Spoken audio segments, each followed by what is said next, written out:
നിങ്ങൾ നല്ല ഉണക്കച്ചെമ്മീൻ്റെ ചമ്മന്തി കഴിച്ചിട്ടുണ്ടോ? ഇന്ന് നമുക്കത് ഉണ്ടാക്കാം. ഒട്ടും വെള്ളം ചേർക്കാതെ ഉണ്ടാക്കുന്നതുകൊണ്ട് ഇത് നിങ്ങൾക്ക് സ്റ്റോർ ചെയ്ത് വെക്കാവുന്നതാണ്. ഹോസ്റ്റലിലൊക്കെ പോകുന്ന കുട്ടികളാണെങ്കിൽ കൊണ്ടുപോകാം കേട്ടോ, കുറച്ച് ദിവസം നിൽക്കും.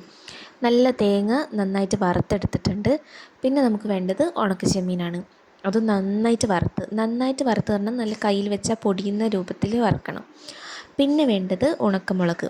അതും ഞാൻ ഈ പാനിലിട്ടിട്ട് നന്നായിട്ടൊന്ന് വറുത്തെടുക്കുന്നുണ്ട്. കുറച്ച് ഓയിൽ ചേർത്തിട്ടുണ്ട് കേട്ടോ, നല്ല നാടൻ വെളിച്ചെണ്ണ. പിന്നെ ഇവിടെ ഞാൻ വലിയുള്ളിയാണ് എടുത്തത്. നിങ്ങൾക്ക് ചെറിയുള്ളി എടുക്കണമെങ്കിൽ എടുക്കാം, അതായിരിക്കും കുറച്ചും കൂടി ടേസ്റ്റ് ഉണ്ടാവുക. ഞാനിവിടെ വലിയുള്ളിയാണ് എടുത്തത്, സവാള. അത് നന്നായിട്ടൊന്ന് മൂപ്പിച്ചെടുക്കുക, എല്ലാം നല്ല ബ്രൗൺ കളറാക്കി എടുക്കുക.